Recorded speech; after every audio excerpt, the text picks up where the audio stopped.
Hola, antes de comenzar con nuestro programa de hoy, les quiero anunciar que hace unas semanas YouTube catalogó nuestro contenido de inapropiado y desmonetizó nuestro canal. Pero esto no nos va a detener. Vamos a seguir haciendo nuestro mayor esfuerzo por seguir trayéndoles las noticias más relevantes de manera objetiva y veraz. Les recomiendo que nos sigan también en otras plataformas que hallarán en la descripción para evadir la censura. Muchas gracias.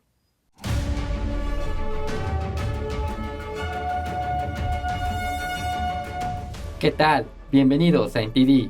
Soy Eduardo Zompa y estas son las noticias de este sábado. Fiscales generales de todo el país exigen a Biden que restablezca la operación del ICE contra delincuentes sexuales. Dicen que la cancelación es un gran error. El expresidente Trump hará su primera aparición luego de dejar la Casa Blanca. Les contamos dónde será. Y el gobierno de Biden quiere implementar una estrategia para lograr un diálogo entre Maduro y Guaidó. Aún no está claro cuál será el futuro de las sanciones contra el régimen venezolano.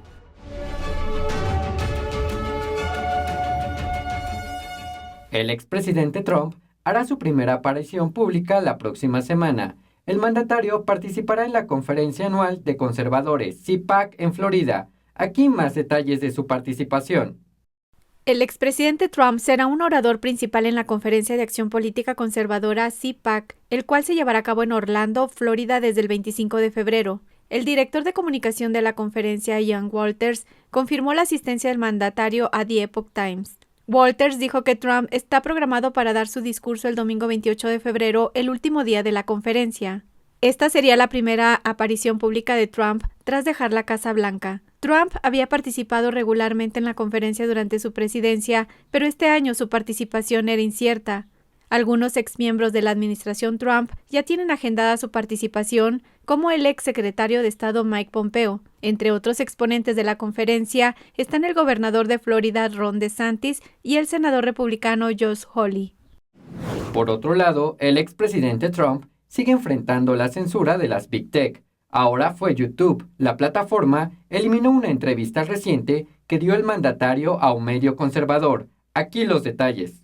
YouTube eliminó la entrevista que el expresidente Donald Trump dio a Newsmax el 17 de febrero. Un portavoz de Google dijo a The Epoch Times que la entrevista fue eliminada porque violaba las directrices comunitarias de YouTube. El portavoz dijo: "Tenemos unas directrices comunitarias claras que rigen qué videos pueden permanecer en YouTube. De acuerdo con nuestra normativa de integridad de las elecciones presidenciales, hemos retirado este video del canal Newsmax TV". Desde finales del año pasado, Google implementó una política para eliminar cualquier contenido que, según la compañía, engañe a la gente sobre un presunto fraude electoral en las elecciones de Estados Unidos en 2020. Durante la entrevista, Trump dijo que había ganado las elecciones de 2020, entre otras afirmaciones. Trump también hizo declaraciones similares en Fox News, sin embargo, esos videos aún siguen en YouTube. Posteriormente, Newsmax publicó un video de Greg Kelly, quien entrevistó a Trump resumiendo partes de la entrevista. Esta versión aún permanece en YouTube.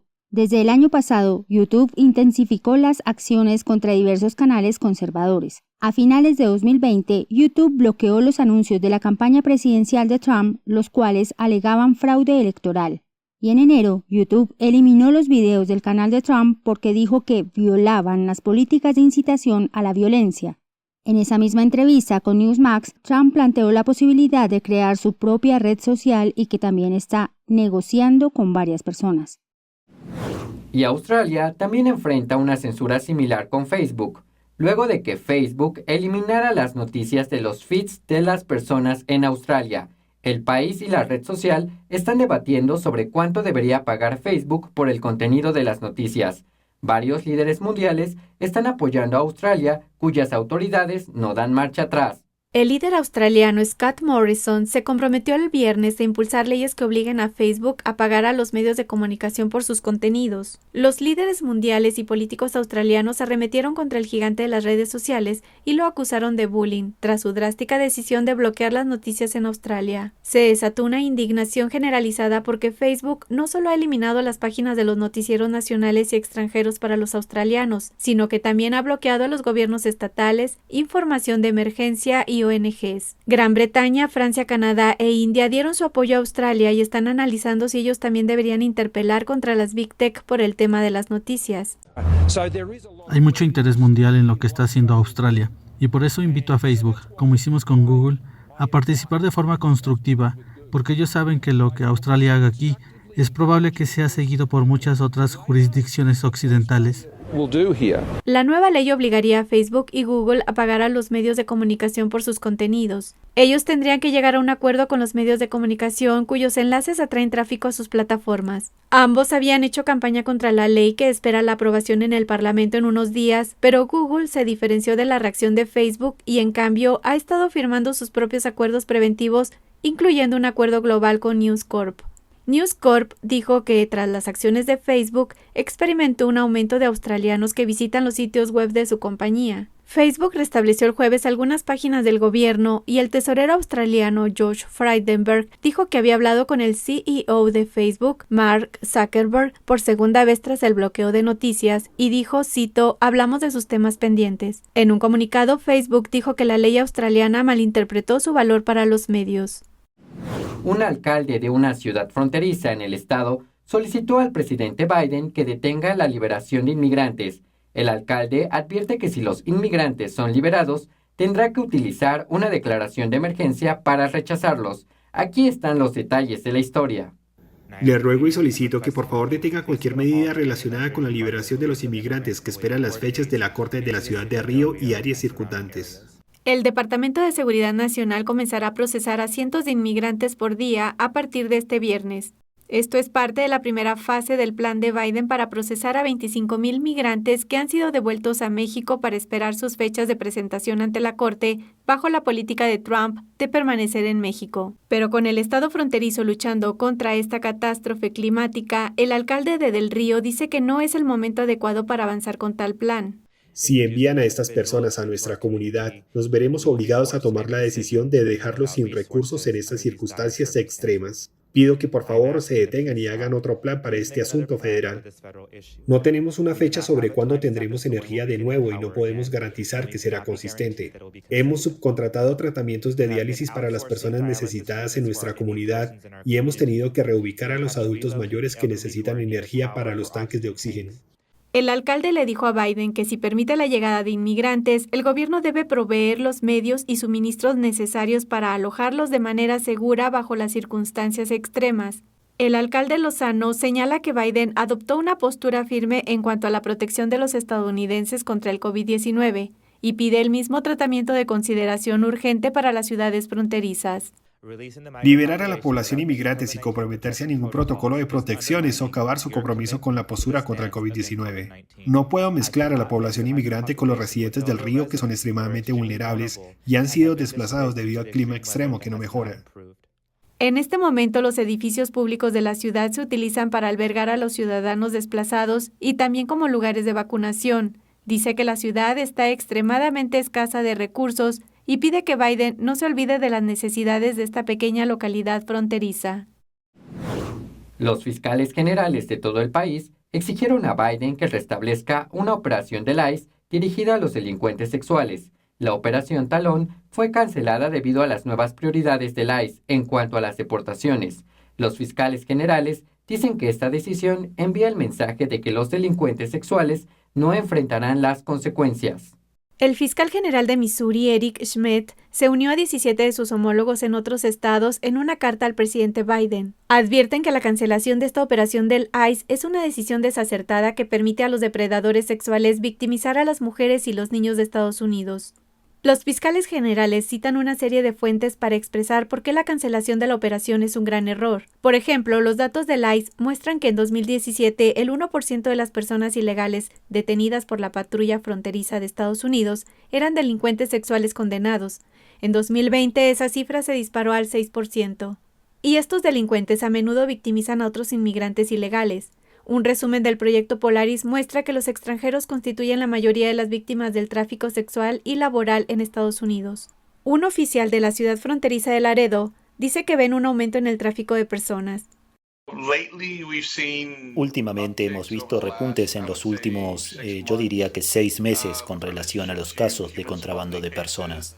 Y el contrabando de personas aumenta las posibilidades de que una víctima sea presa de la trata de seres humanos. Así que cuando llegan aquí, todavía deben esa cantidad de dinero al cártel, que realmente los trasladó a Estados Unidos. Y lo que ocurre a menudo es que llegan hasta una ciudad de destino final y una vez allí pasan los siguientes 2, 3 y a veces 5 años pagando esa deuda, porque siguen debiendo esa cantidad de dinero a ese cártel. Así que la cancelación de la Operación Talón significa que ahora los cárteles responsables de la trata de personas tendrán menos posibilidades de enfrentarse a las consecuencias de sus delitos sexuales. Por eso, los 18 fiscales generales están instando al gobierno de Biden a que reaccione inmediatamente a la operación del ICE y a que envíe un mensaje a los delincuentes sexuales de que no son bienvenidos en Estados Unidos.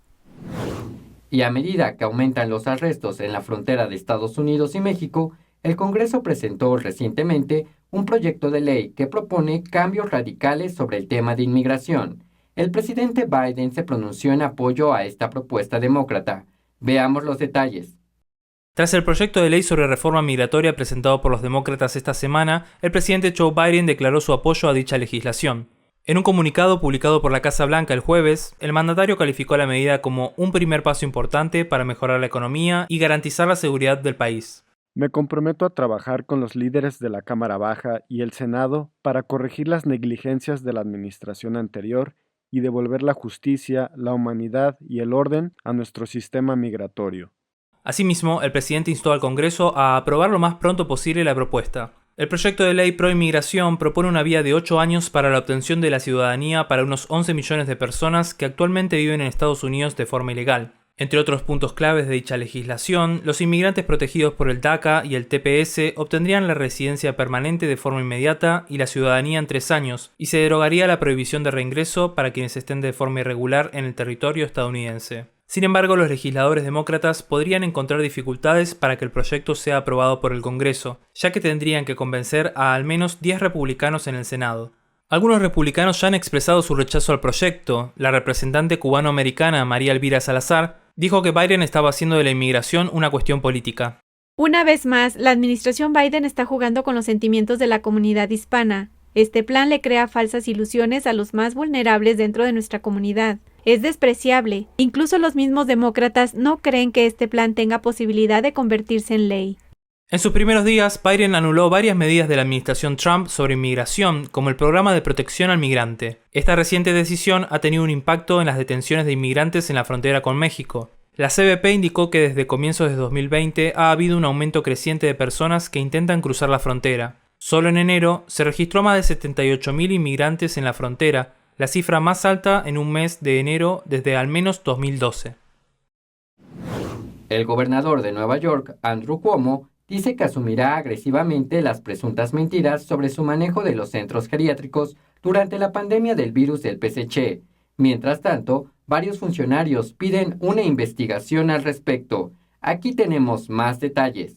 Andrew Cuomo parece estar a la defensiva respecto al tema del manejo de los pacientes en centros geriátricos de Nueva York. Tras las críticas de varios funcionarios, incluyendo miembros de su propio partido, dijo durante una conferencia de prensa que enfrentará agresivamente lo que llamó mentiras sobre su manejo de la pandemia. El año pasado, a principios de la pandemia, Cuomo exigió a los geriátricos que aceptaran de vuelta a pacientes en recuperación que habían sido infectados con COVID. El gobernador dijo el viernes que esa fue la mejor opción en ese momento. Cuomo está en el centro de la atención luego de que un artículo del New York Post diera a conocer que Melissa de Rosa, una de las principales ayudantes de Cuomo, dijo en una llamada privada a los legisladores que la administración estatal retuvo datos sobre las muertes por el virus del PSC en los centros geriátricos. Esto debido a que el Departamento de Justicia había iniciado una investigación sobre el estado el año pasado cuando Trump aún era presidente. En enero, la procuradora general Leticia James acusó en un informe al gobierno estatal de subestimar deliberadamente las muertes por COVID-19 en los centros geriátricos. A partir de entonces se desencadenó una serie de solicitudes de investigación por parte de republicanos y demócratas, incluyendo a la representante Alexandria Ocasio-Cortez y el alcalde de Nueva York, Bill de Blasio. Ocasio-Cortez dijo el viernes a través de un comunicado que miles de neoyorquinos vulnerables perdieron la vida en centros geriátricos durante la pandemia. Sus seres queridos y el público merecen respuestas y transparencia. Las declaraciones de la secretaria del gobernador justifican una investigación completa. Un programa de formación de profesores de Oregón dice que las matemáticas tienen elementos de supremacía blanca y racismo. Exploramos los orígenes marxistas de esta ideología y los detalles de este programa de formación, entre comillas, antirracista. El Departamento de Educación de Oregón está promoviendo un programa de formación para ayudar a los profesores, cito, a desarrollar una práctica matemática antirracista. El programa está financiado por la Fundación Bill y Melinda Gates y cuenta con la colaboración de numerosas organizaciones de educación y matemáticas.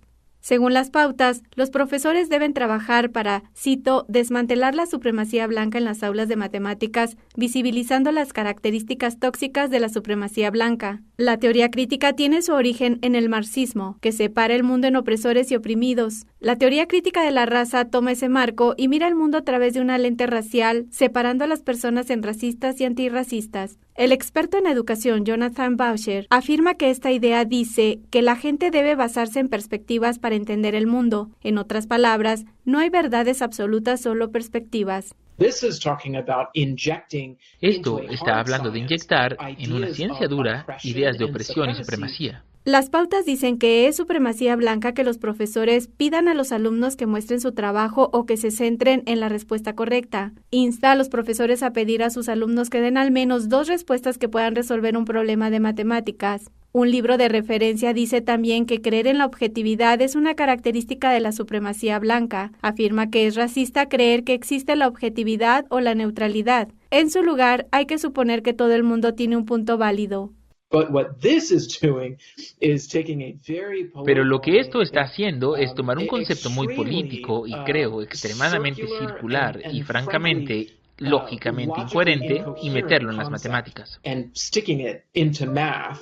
El hecho es que los estudiantes estadounidenses tienen dificultades con las matemáticas y Boucher dice que inyectar esta ideología en las matemáticas no es especialmente útil para los estudiantes dada la situación. Según una encuesta de Pew Research de 2017, al comparar la puntuación media en matemáticas de los alumnos de 15 años, los estudiantes estadounidenses se sitúan 9 puestos por debajo de la media y 94 puntos por debajo del país con mejor puntuación, Singapur. Si añadimos la pandemia, los estudiantes han retrocedido considerablemente en matemáticas, obteniendo una media de entre 5 y 10 puntos de percentil menos que el año anterior. Boucher aclara que esto no significa que los educadores no quieran ser sensibles con los alumnos en situaciones difíciles, pero esta ideología no es lo que parece. Existe esta sensación de que suena justa y justificada, pero una vez que se raspa la superficie, y eso no demora mucho, lo que se encuentra en esta teoría es francamente intolerancia y una nueva forma de sesgo, y eso es lo que se está perpetuando aquí. Boucher cree que los padres deben saber lo que se enseña a sus hijos y que deben tener más opciones con la educación de sus hijos. Es el estado del sol contra el estado dorado. California y Florida tienen políticas de bloqueo muy diferentes, pero sus cifras de virus pintan un panorama similar. NTD lo analiza en profundidad. Florida y California están en costas opuestas y tienen enfoques de cierre muy opuestos. Por lo tanto, en lo que respecta a la pandemia, no cabría esperar muchas similitudes entre ambos, pero eche un vistazo a sus casos. Según los CDC, Florida tiene un total de 1.8 millones de casos. Ajustando esto a la población, significa más de 8.400 casos por cada 100.000 personas. Hay 136 muertes por cada 100.000. Ahora miremos California. California tiene un total de 3.4 millones de casos. Poniendo esto en contexto, son 8.600 casos por cada 100.000 personas y 120 muertes por cada 100.000. Los datos de la Universidad Johns Hopkins muestran el número de casos como porcentaje de la población.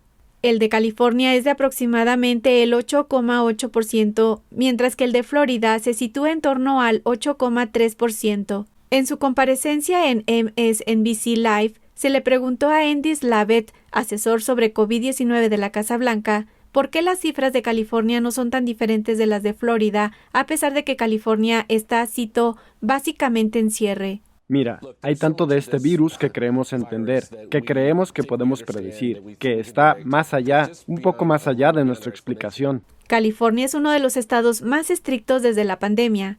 El gobernador Gavin Newsom implementó órdenes de no salir de casa, limitó las reuniones y cerró los negocios. El gobernador de Florida, Ron DeSantis, adoptó un enfoque diferente. Después de emitir una orden de cierre en abril, DeSantis se sinceró diciendo que no hay cierres, no hay multas, no hay cierre de escuelas. Slavet no dio más explicaciones sobre por qué los estados tienen tendencias de virus similares, pero dice que un mayor uso de mascarillas, distanciamiento social y vacunas disminuirán la propagación y harán que el virus desaparezca más rápido. El asesor de la Casa Blanca señala que las variantes hacen que las cosas sean más difíciles de predecir. Carla Bisotti juramentó este sábado como nueva ministra de Salud en Argentina, en medio del escándalo por la vacunación privilegiada a ciertas personas. Doctora Carla Bisotti, juráis por la patria. El presidente Alberto Fernández tomó juramento a Bisotti este sábado tras la renuncia del exministro Ginés González García. González renunció el viernes luego que se descubriera que algunas personas accedieron privilegiadamente a las vacunas contra el virus del Partido Comunista Chino o PSC. El caso ya ha llegado a la justicia tras la presentación de al menos 3 denuncias para que se investiguen los hechos. El escándalo ocurre mientras el país sudamericano sobrepasa los 2 millones de contagios por el COVID-19. Bisotti se desempeñó anteriormente como secretaria de Acceso a la Salud y es fundadora de la Sociedad Argentina de Vacunología y Epidemiología. Y un funcionario de Biden dijo recientemente que el gobierno quiere implementar una estrategia diplomática más amplia para lograr el diálogo entre Maduro y Guaidó. Echemos un vistazo a sus comentarios. El director para el hemisferio occidental del Consejo de Seguridad Nacional, Juan González, dijo que la estrategia del gobierno de Biden hacia Venezuela es buscar un diálogo entre el régimen de Nicolás Maduro y Guaidó. Durante una entrevista con Univisión, el funcionario dijo que para que Venezuela regrese a una democracia, debe haber un enfoque multilateral con diversos países y una estrategia diplomática mucho más amplia. La democracia a Venezuela no llegará mañana, tomará tiempo, pero ese debe ser el enfoque y tenemos que empujar a que el régimen se siente con la oposición como iguales a negociar una salida. El diplomático también criticó las medidas usadas por la administración Trump hacia Venezuela. Yo creo que la otra diferencia entre y la previa administración es que los Estados Unidos, bajo Trump, ellos estaban diciendo qué era posible en la negociación, como si nosotros fuéramos un partido en ese proceso. Sin embargo, el coordinador de Asuntos Internacionales del partido 20 Venezuela, Pedro Urruchurtu, dijo a The Epoch Times que será complicado llevar a cabo la visión de Biden. Urruchurtu dijo: es difícil pretender sentar al régimen y a la oposición como iguales si partimos del hecho de que el régimen es un conglomerado criminal y no un conjunto político. El politólogo venezolano también dijo que los enfoques multilaterales suelen ser muy burocráticos. Muchas de las medidas que han surtido efecto sobre el régimen, como las sanciones, lo han logrado por la determinación de países como Estados Unidos que, además, bajo la administración Trump, entendió que lo que había en Venezuela era un régimen criminal. El funcionario de Biden también afirmó que no está dentro de los planes de Biden levantar las sanciones contra Maduro. Cuando se le preguntó si la administración actual aplicaría más sanciones contra el régimen, González señaló que las sanciones unilaterales nunca han funcionado, lo cual podría suponer que estas medidas podrían cambiar. Pasando a Cuba, el régimen castrista lanzó mordaces críticas contra una canción que pide un cambio en la isla. Escuchemos. No más mentira. Mi pueblo pide libertad, no más doctrina. Ya no gritemos patria o muerte, sino patria y vida. Así dice la melodía que estremeció al régimen cubano. La canción Patria y Vida condena los más de 60 años de represión de la dictadura comunista en Cuba. Vivimos con la incertidumbre del pasado plantado, 15 amigos puestos, listos para morirnos, izamos la bandera todavía, la represión del régimen al día. El tema es interpretado por un grupo de cantantes cubanos de fama internacional que piden un cambio en su país, entre los que se destacan Gente de Zona, Michael Osorbo y El Funky. Ante el éxito arrasador del videoclip, que en pocas horas acumuló miles de visitas, la prensa estatal cubana arremetió contra los artistas llamándolos ratas y cobardes. El diario Granma, el portavoz del régimen, publicó hoy 3 artículos criticando el tema musical y calificándolo como una canción llena de odio. La letra también hace críticas a la dolarización parcial de la economía cubana en medio de la grave crisis que atraviesa el país. Asimismo, expresa su apoyo a los activistas del movimiento San Isidro que fueron reprimidos mientras hacían una huelga de hambre el pasado 26 de noviembre. Los artistas dijeron a Radio Martí que consideran que su composición es un himno de esperanza para quienes viven en la isla y piden el fin de la dictadura. Ya se venció tu tiempo, se rompió el silencio. Ya se acabó la risa y el llanto ya está corriendo. Se acabó. Y no tenemos miedo, se acabó el engaño. Ya se acabó. Ahí es un 62 haciendo daño. Muchas personas en India recibieron a una bandada de flamencos que disfrutaban de un buen baño en el lago. Echemos un vistazo. Los amantes de las aves acudieron el viernes a la zona de Nerul, al oeste de la ciudad de Navi Mumbai, para observar a los flamencos que emigraron a la ciudad, como cada año. Los visitantes quedaron hipnotizados por la bandada de aves color rosa que desplegaban sus plumas en medio del lago. Cuando ve algo así, es algo realmente mágico, se puede decir. En algún momento del mes de diciembre, los flamencos viajan a las regiones costeras del sur y el oeste de la India, tras finalizar su ciclo reproductivo de apareamiento, creación de nidos, desove e incubación, hasta que los polluelos dejan el cascarón. Pasamos a noticias de China con Julián Bertone, quien nos tiene más información del gigante asiático. Bienvenidos a China en Foco, mi nombre es Julián Bertone. El expresidente Donald Trump expresó su consternación por la política de la administración Biden hacia el régimen chino.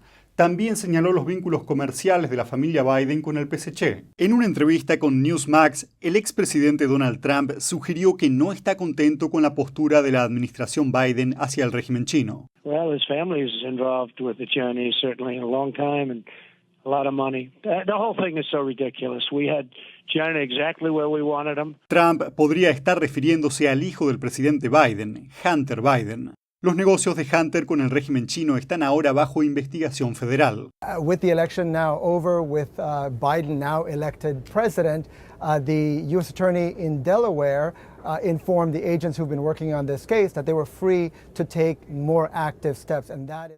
Hunter también tiene una participación en una empresa china de capital privado. Otros socios de la firma incluyen importantes empresas estatales chinas. El presidente Biden prometió durante su campaña que si era elegido, nadie de su familia tendría vínculos comerciales con empresas o gobiernos extranjeros. No one in my family will have an office in the White House, will sit in meetings as if they're a cabinet member, will in fact have any business relationship with anyone that relates to a foreign corporation or a foreign country.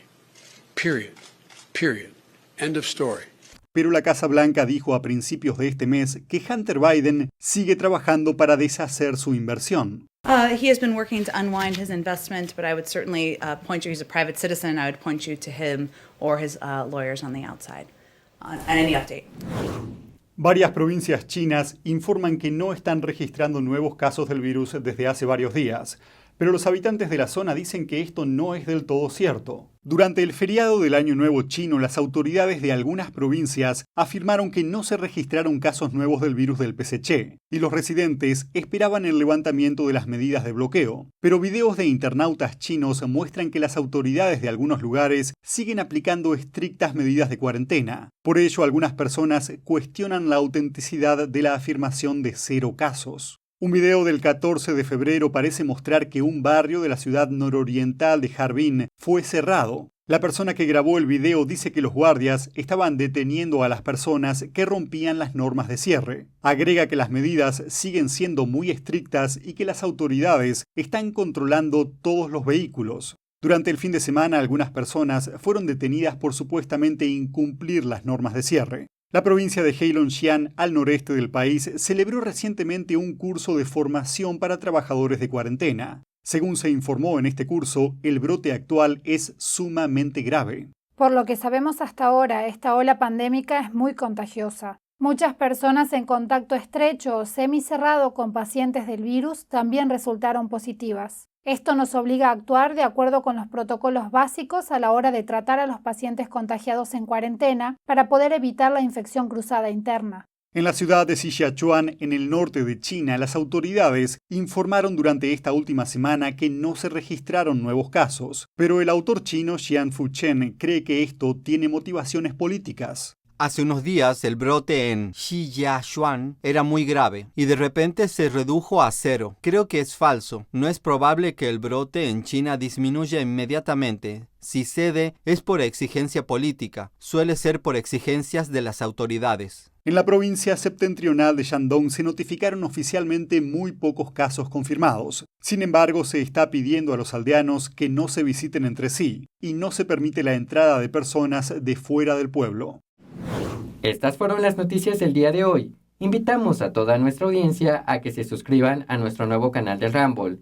Hallarán el enlace en la descripción de este video. También los invitamos a suscribirse a nuestra lista de correo para así recibir nuestras novedades, en especial en caso de que debamos cambiar de plataforma. También hallarán el enlace en la descripción. Muchas gracias por acompañarnos, que tengan una feliz noche, nos vemos mañana.